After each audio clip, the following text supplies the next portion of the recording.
Neyah of the deep. Long before the arrival of ships and steel, before the names of men were written in history, there was the ocean mother, Mami Wata, the spirit of the deep. She was both a guardian and a tempest, blessing those who respected her and cursing those who sought to exploit her waters. One night, under a blood-red moon, Mami Wata spoke a prophecy to her daughters, the mermaids of the Gulf of Guinea. A time will come when the ocean will weep, when men will poison its heart. Only one of our blood, a child of both land and sea, can restore balance. Centuries passed. Many forgot the prophecy. But in the quiet depths of the ocean, Neyah was born, a mermaid unlike any other. Her mother, Adjoa, had once been human, a woman who fell in love with a fisherman and was gifted the ability to live beneath the waves. But the ocean is never kind to those who belong to two worlds. Adjoa was lost to the sea when Neyah was just a child, leaving her daughter to be raised by the elder mermaids. Unlike the others, Neyah could walk on land when the moon was full, her body shifting between mermaid and human with the tides. But the ocean elders warned her, spending too much time among the landwalkers will sever your bond with the sea. Still, she was restless. She wanted to know the world her mother had left behind. And one night, the ocean gave her a reason to leave. In the coastal city of Takoradi, Kojo Mensah stood on the shore, watching the waves with a heavy heart. He had spent his life studying the ocean, trying to protect it from pollution and destruction. But every day, the waters grew darker, poisoned by corporations who saw the sea as nothing more than a dumping ground.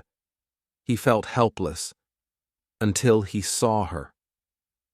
A woman stood at the water's edge, her skin glowing in the moonlight, her long braids adorned with tiny seashells. She moved as if the ocean itself had created her, and when she looked at him, Kojo felt something stir in his soul.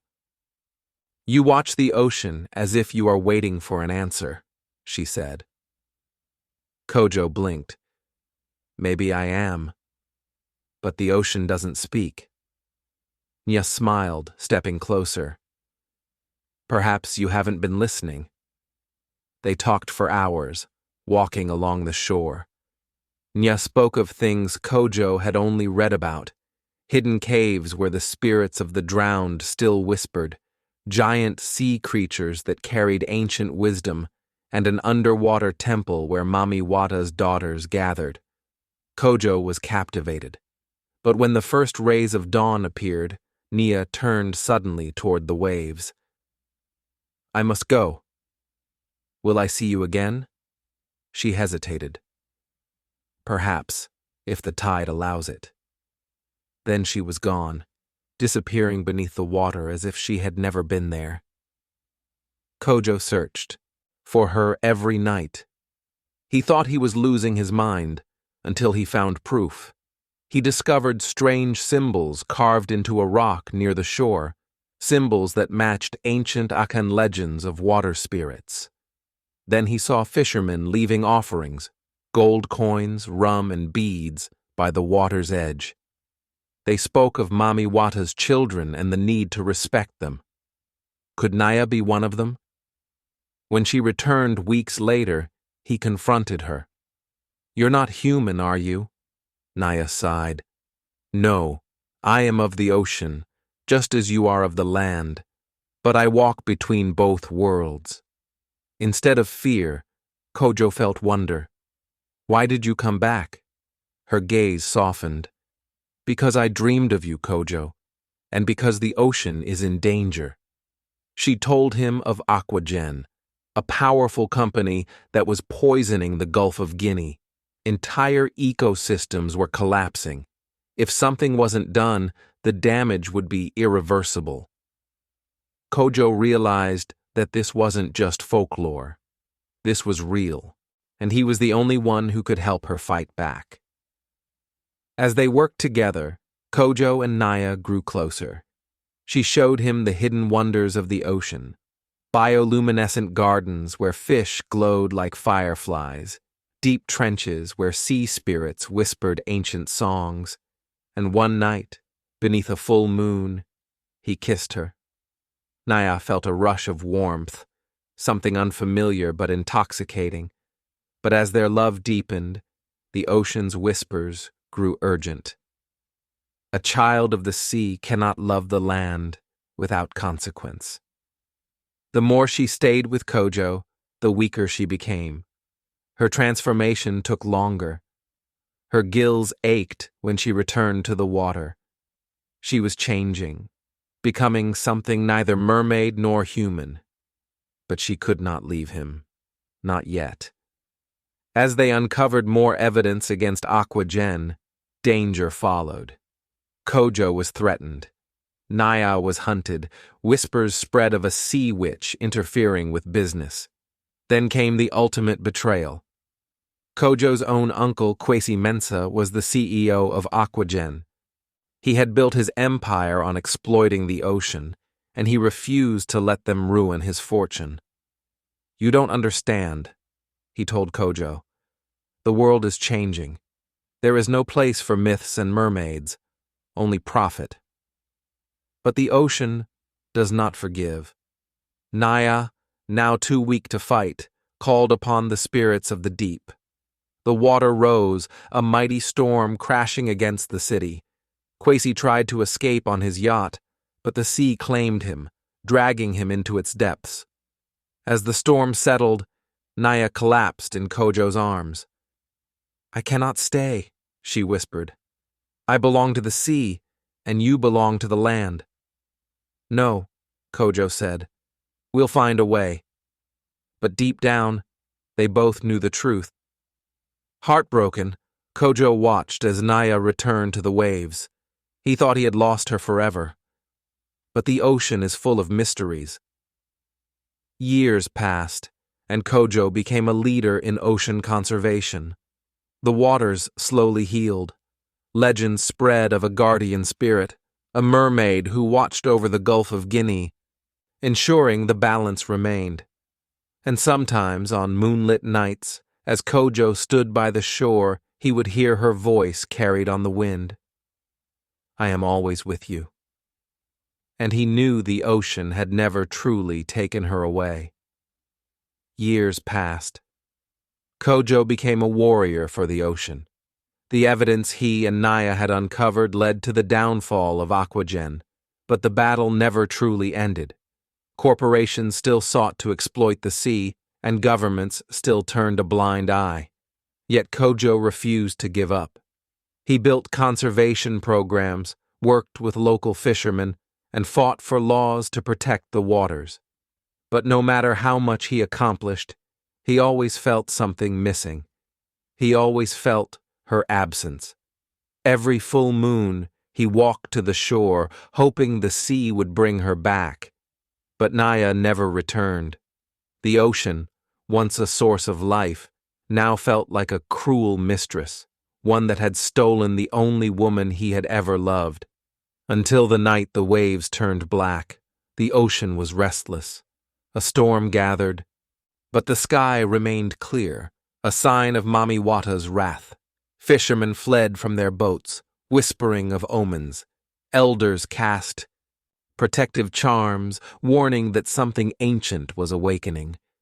Then Kojo heard it, a voice carried by the wind. "Kojo, help me." His heart stopped. It was her. Without hesitation, he ran into the water. The waves surged around him, but he did not stop. Lightning split the sky, illuminating the dark figure rising from the depths. It was Neyah, but she was not the same. Her once radiant scales were cracked, her eyes burned with an eerie blue light, and shadows coiled around her like living tendrils. The ocean clung to her as if refusing to let go. Kojo's breath caught. "Neyah." She trembled, struggling against an unseen force.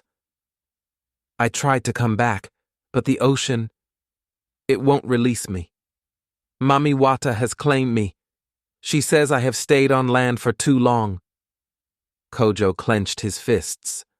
No, this isn't right. You don't belong to her.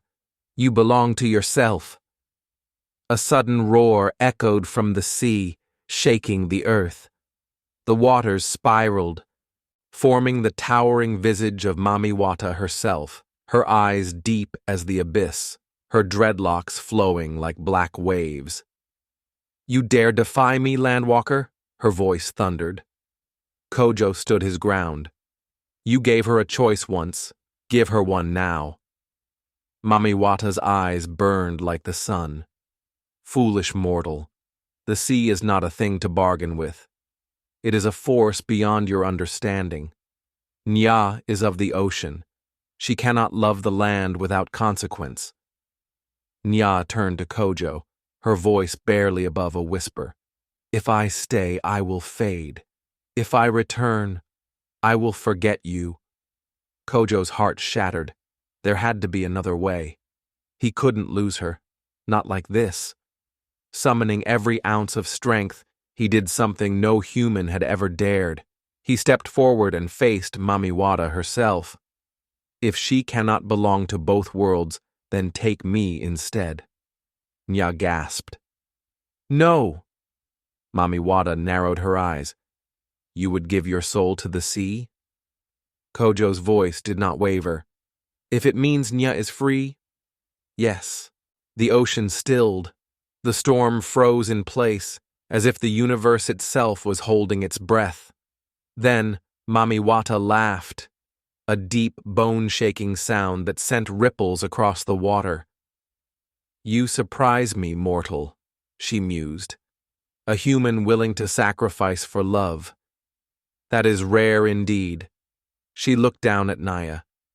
Daughter of the deep, you have been bound to the ocean since birth, but love has tied you to the land. Perhaps balance can be restored. The water around Neyah shimmered. The darkness that clung to her melted away, her radiant glow returning. But something changed. Her tail faded into golden-brown skin, her gills vanished. Neyah collapsed into Kojo's arms, her body warm, her heartbeat strong. Mami Wata's voice softened. She is no longer bound to the sea, but know this. Her life is now finite. She will age. She will live as a human. Kojo tightened his grip on Neyah. Then I will cherish every moment. Mami Wata's form began to dissolve into mist. Take care of her, Landwalker. And remember, the ocean does not forget. Then, as quickly as it had begun, the storm vanished. The waters calmed, the sky cleared, the world returned to peace. Kojo held Neyah, trembling. Are you real? She touched his face, smiling through her tears. Yes, I am finally free. And as the tide kissed their feet, they knew, this time, there were no more goodbyes. Epilogue. The Song of the Ocean. Years later, on the shores of Takoradi, a small child with sea-green eyes ran along the beach, laughing as the waves chased her. Kojo sat nearby, watching with a smile as Neyah lifted their daughter into the air. Tell me a story, Mama, the child begged. Neyah kissed her forehead. All right, this is the story of a mermaid who loved a man, and the ocean that could not keep them apart. As she spoke, the waves whispered back, because though Neyah now belonged to the land, the ocean never truly let her go. And sometimes, on quiet nights, if you listened carefully, you could hear Mami Wata's voice in the wind. The sea does not forget those who love her. The NPLs don't forget to subscribe to our channel for more interesting story.